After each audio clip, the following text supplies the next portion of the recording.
Hi there folks, this is Leon Faulkner, Senior Coach at the Northern Beaches Golf Academy. Thanks for watching. I have 4 excellent players on the screen here that I'm going to take you through certain positions in their swings and show you the common traits that we notice amongst all good players. And just to introduce you to all these players that we have on the screen at the moment, we've got Roy Ishikawa on the top left hand side, and he's currently ranked 60th in the world.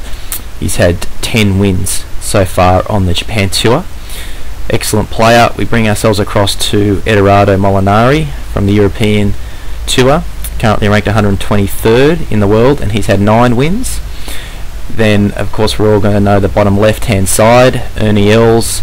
He's currently 43rd in the world golf rankings, and he's had a total of 64 wins including 3 majors. He was on the European Tour but has been on the PGA Tour for some time now. And then we've got Hunter Mahan on the bottom right hand side, and he's 8th in the world with 8 wins on the PGA Tour.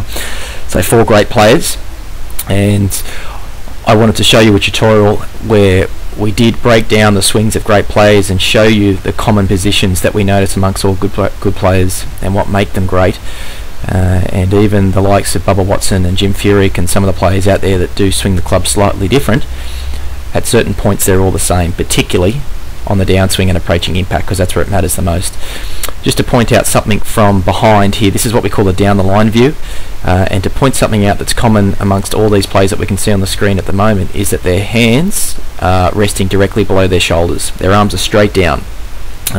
If we take a look at Ernie Els, Ernie's a very tall man, and he's much taller than the other 3 players, so we can notice that Ernie has a little more knee bend, but he still has his hands directly below his shoulders. So that's a vertical line straight down. So that's the first little trait that's very common amongst all good players, and you can check this yourself in front of a mirror, making sure that if you do have good golf posture, which means that your knees are unlocked, you're not bending your knees too much, but then you've got more angle from the hip and you're tilting forward.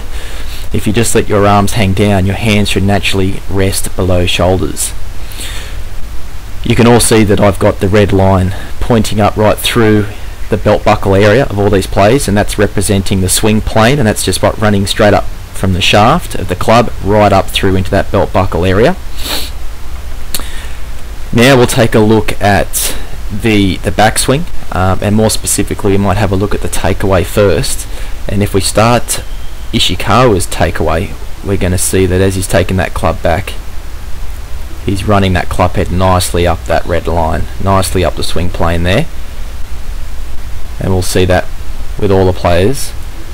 We look at Molinari, running nicely up that plane. Now there are good players on tour at the moment that aren't on plane when they take the club back, but they do other great moves in their swing to compensate for that and still allow them to become great players. But all these 4, they take the club back very well, very much on plane.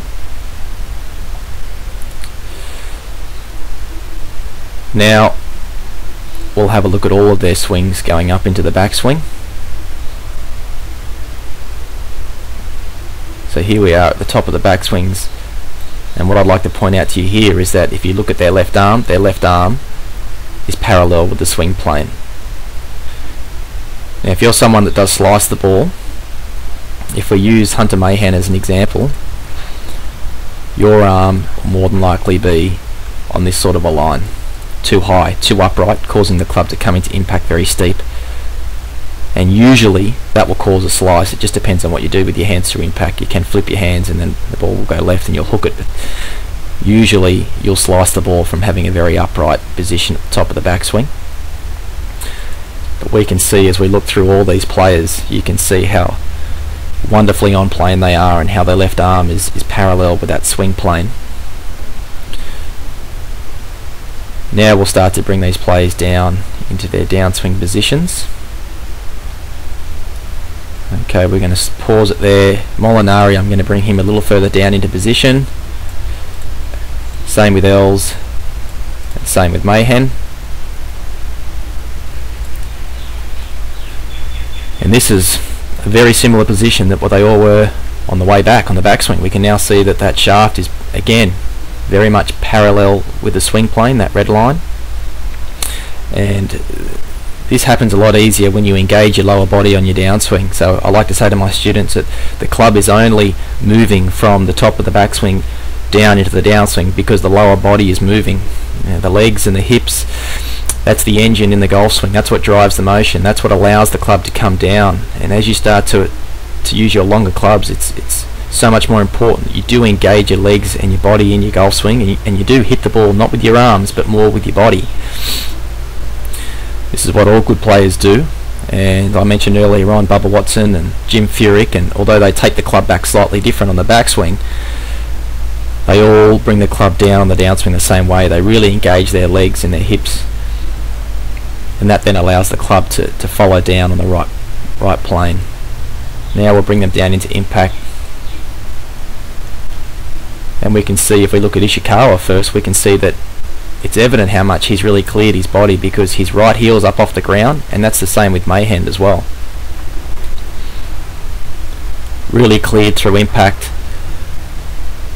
And have a look how close their shaft angle is relative to that red line, that swing plane where they were when they started. You can see it's very close. So they've basically brought that shaft angle straight back into where it started because they've been so fantastic with their lower body and they've really turned well.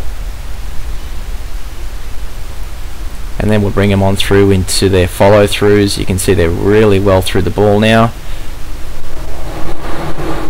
Another great position you notice with good players is you'll see right up into the follow through, their shaft angle is again parallel with that swing plane. So where Ishikawa, he's very close there. Molinari again very close. Hunter Mayhand, and also Ernie Els there as well. So it's not about keeping the club on plane on the backswing, it's also keeping it on plane on the follow through as well, and that really helps. Particularly if you're a slicer of the ball, you do need to feel like that you work the club more around on that follow through, get that club travelling around that left side, feel like it's more of a baseball type swing, a bit flatter rather than being up and down. And then we bring them right through into their finish positions. Nice full finish, right heel above toe. Let's bring it back to the start and we'll play these swings. So as I said before, you can just work on getting in the mirror at home and just, you might even want to go as far as to run a line of masking tape along the mirror and then just practice taking that club along that masking tape that you've put on the mirror. Just need to make sure that that is actually representing the right swing plane, and then that'll give you a good feeling of taking that club more around, keeping the club on the right plane. As I said earlier on this tutorial, the backswing, there's many different backswings that we see on tour, but the downswing and impact, a lot of these guys are all the same. So these are the common traits that we notice amongst good players. I hope this has helped you to understand more about the positions in the golf swing so that you can now work on your swing and try and get some of the positions in your swing similar to these great players that I've shown you today. Hope it helps. Thanks for watching.